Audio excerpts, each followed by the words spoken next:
सपा का संभल में हिंसा भड़काने वाला बयान। संभल में लिखी जाएगी अत्याचार की पटकथा। समाजवादी पार्टी ने एक ऐसा बयान दे दिया है जो लोगों को भड़काने वाला है, संभल को आग में झोंकने वाला है।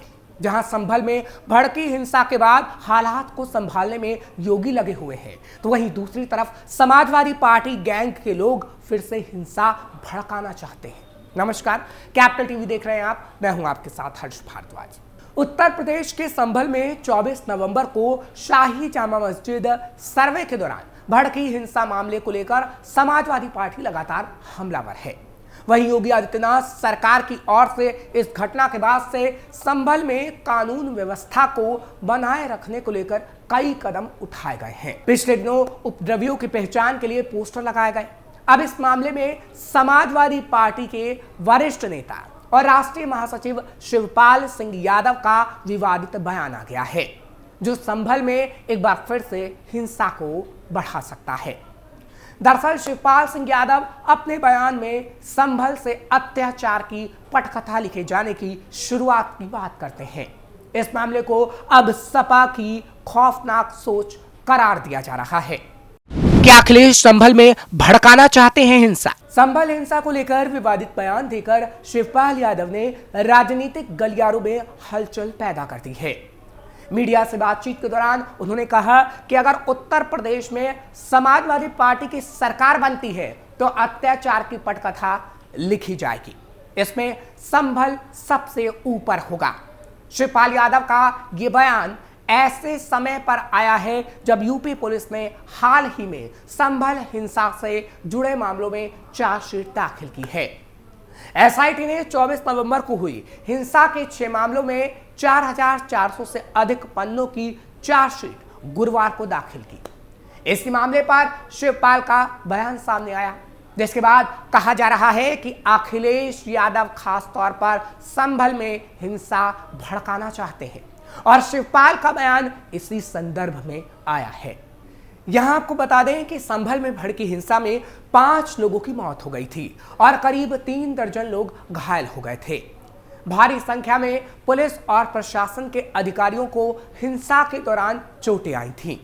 चार्जशीट के मुताबिक हिंसा की साजिश यूएई में रहने वाले संभल निवासी शारिक साठा ने रची थी। पुलिस का दावा है कि शारिक साठा पहले दिल्ली एनसीआर में वाहन चोरी के गिरोह का संचालन करता था। उसका संबंध दाऊद इब्राहिम और पाकिस्तान की आईएसआई से भी बताया जा रहा है। शारिक साठा फर्जी पासपोर्ट के जरिए देश से फरार हो गया। सीओ कुलदीप कुमार और अतिरिक्त जिला सरकारी वकील हरिओम प्रकाश ने सीजेएम अर्चना सिंह की कोर्ट में चार्जशीट पेश की है। चार्जशीट में लगभग 80 आरोपियों के नाम शामिल हैं। वो अभी विभिन्न धाराओं के तहत जेल में बंद हैं। संभल के एसपी कृष्ण कुमार बिश्नोई ने भी बताया कि जांच के दौरान शारिक साठा की संलिप्तता के पर्याप्त सबूत मिले हैं। गिरोह के अन्य सदस्यों के नाम भी सामने आए हैं। आगे की जांच के बाद एक पूरी चार्जशीट दाखिल की जाएगी। समाजवादी पार्टी पर आग बबूला हुई बीजेपी। शिवपाल यादव ने बयान देकर राजनीति शुरू कर दी है। उनके बयान के बाद बीजेपी सहित कई दलों ने सपा पर निशाना साधा है। विपक्षी दलों ने इसे भड़काऊ और गैर जिम्मेदाराना बयान करार दिया। प्रदेश की जनता के शिवपाल यादव के मंसूबे कभी पूरे नहीं होने देने की बात कही जा रही है कि जनता शिवपाल यादव के मंसूबों को कभी पूरा नहीं होने देगी। शिवपाल यादव के बयान को सपा का असली चेहरा बताया जाने लगा है। वहीं सपा के कुछ नेताओं ने बयान को तोड़ मरोड़ कर पेश करने का आरोप लगाया। संभल हिंसा और इस पर हो रही राजनीति के चलते प्रदेश में राजनीति खूब गर्मा गई है। संभल में आखिर हुआ क्या था? 24 नवंबर 2024 को स्थानीय अदालत के आदेश पर संभल की जामा मस्जिद का सर्वे करने गई टीम को रोकने का प्रयास किया गया। पुलिस और भीड़ के बीच हिंसक झड़प में 4 लोगों की मौत हो गई थी। जिन 4 लोगों की मौत हुई थी उनके नाम बिलाल, नईम, कैफ और आयान थे। मृतकों के परिजनों ने दावा किया था कि मौत पुलिस फायरिंग में हुई थी, लेकिन आरोप पत्र में पुलिस ने कहा है कि भीड़ के बीच से गोली चलाई गई थी। हिंसा के वक्त भी मुरादाबाद के डीआईजी मुनिराज ने बातचीत में यह बताया कि पुलिस ने गोली नहीं चलाई। इस हिंसा के बाद संभल की पुलिस ने संभल के सांसद जियाउर रहमान बर्क समेत 2500 लोगों पर मुकदमा दर्ज किया था। हालांकि सांसद का कहना था कि हिंसा वाले दिन वो बेंगलुरु में बैठक में थे। संभल की जामा मस्जिद को लेकर क्या है विवाद? संभल की ऐतिहासिक जामा मस्जिद किस काल में बनी है, इसे लेकर विवाद है। लेकिन हिंदू पक्ष ने अदालत में दावा किया है कि इसे मुगल शासक बाबर के आदेश पर एक हिंदू मंदिर के स्थान पर बनाया गया था। हालांकि संभल के इतिहास पर तारीख ए संभल किताब लिखने वाले मौलाना मुईद कहते हैं बाबर ने इस मस्जिद की मरम्मत कराई थी। ये सही नहीं है कि बाबर ने इस मस्जिद का निर्माण करवाया था। उनका कहना है कि ऐतिहासिक तथ्य है कि बाबर ने लोधी शासकों को हराने के बाद 1526 में संभल का दौरा किया था, लेकिन बाबर ने जामा मस्जिद का निर्माण नहीं करवाया था। मौलाना मुईद के मुताबिक बहुत संभव है कि इस मस्जिद का निर्माण तुगलक काल में हुआ हो। इसकी निर्माण शैली भी मुगल काल से मेल नहीं खाती। ये मस्जिद फिलहाल भारत के पुरातत्व सर्वे की निगरानी में है और एक संरक्षित इमारत है।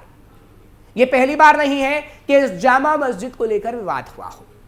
हिंदू संगठन इसके मंदिर होने का दावा लगातार करते रहे हैं और शिवरात्रि के दौरान यहां बने कुएं के पास पूजा के प्रयास भी किए जाते रहे हैं। जामा मस्जिद को लेकर कई बार हो चुका है विवाद। हालांकि मुस्लिम पक्ष का दावा है कि ये पहली बार है कि मस्जिद को लेकर हाल के दशकों में अदालत में कोई वाद दायर हुआ हो। मुस्लिम पक्ष से जुड़े अधिवक्ता मसूद अहमद कहते हैं ये वाद दायर कर इस मुसलमान धर्मस्थल को विवादित करने का प्रयास किया जा रहा है। इस मस्जिद को लेकर अदालत में पहले से कोई विवाद नहीं है। चंदौसी के सिविल जज ने भी अपने आदेश में कहा था कि अदालत में इसे लेकर कोई केविएट यानी चेतावनी या शर्त लंबित नहीं है। हालांकि संभल शहर में इस मस्जिद को लेकर पहले कई बार तनाव हो चुका है और हिंसा तक भड़क चुकी है। साल 1976 में मस्जिद के इमाम की हत्या कर दी गई थी, जिसके बाद सांप्रदायिक तनाव बढ़ गया था। साल 1980 में जब पड़ोसी शहर मुरादाबाद में सांप्रदायिक दंगे हुए थे तो उसकी आंच संभल तक जा पहुंची थी। हिंदुवादी संगठनों ने हाल के सालों में इस मस्जिद के कल के मंदिर होने के दावे कई बार किए हैं। हालांकि संभल मस्जिद के मामले में इलाहाबाद हाईकोर्ट ने 24 फरवरी तक यथास्थिति बनाए रखने का आदेश निचली अदालत को दिया था, यानी तब तक इस मस्जिद में कोई सर्वे या दूसरे काम नहीं हो सकते। मामले में अब तक क्या क्या कार्रवाई हुई? जिला शासकीय अधिवक्ता हरिओम प्रकाश ने मीडिया को बताया कि 4 मुकदमों में आरोप पत्र दाखिल कर दिए गए हैं। संभल में जामा मस्जिद में सर्वे के दौरान 24 नवंबर को हुई हिंसा को लेकर 6 मुकदमे दर्ज किए गए थे। अब 124 अभियुक्तों के खिलाफ पुलिस ने अदालत में चार्जशीट दाखिल की है। इस हिंसा के मामले में पुलिस अभी तक 80 लोगों को गिरफ्तार कर चुकी है। गिरफ्तार की गई 3 महिलाओं में से एक को पुलिस ने जांच में क्लीन चिट दी है। अदालत के आदेश पर उनकी रिहाई हो गई है। संभल हिंसा को लेकर कोतवाली संभल में दर्ज वाद संख्या 333/24 में 39 अभियुक्तों के खिलाफ न्यायालय में आरोप पत्र दाखिल किया गया है। आरोप पत्र में जांच अधिकारी ने बताया कि जांच के दौरान 54 और अभियुक्तों के नाम सामने आए हैं, यानी इसमें जोड़े गए हैं। कोतवाली संभल में ही दर्ज दूसरे वाद संख्या 336/24 में 37 अभियुक्तों के खिलाफ न्यायालय में आरोप पत्र दाखिल किया गया है। इस मामले में 52 अन्य अभियुक्तों के नाम सामने आए हैं। संभल के थाना नखासा में दर्ज वाद संख्या 304/24 में 25 अभियुक्तों के खिलाफ न्यायालय में आरोप पत्र दाखिल किया गया है। 15 अन्य वांछितों के खिलाफ गैर जमानती वारंट भी जारी किया गया है। नखासा थाना क्षेत्र में ही दर्ज दूसरे वाद संख्या 305/24 में 23 अभियुक्तों के खिलाफ न्यायालय में आरोप पत्र दाखिल किया गया है। 14 अन्य अभियुक्तों के खिलाफ गैर जमानती वारंट को जारी किया गया।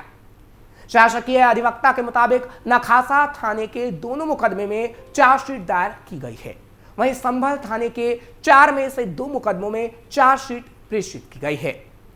फिलहाल ये कहा जा सकता है कि संभल हिंसा की जांच चल रही है और आरोपियों की पहचान कर गिरफ्तारी भी हो रही है। मामला कोर्ट में भी है, लेकिन समाजवादी पार्टी के लोग फिर से संभल में हिंसा को भड़का देना चाहते हैं।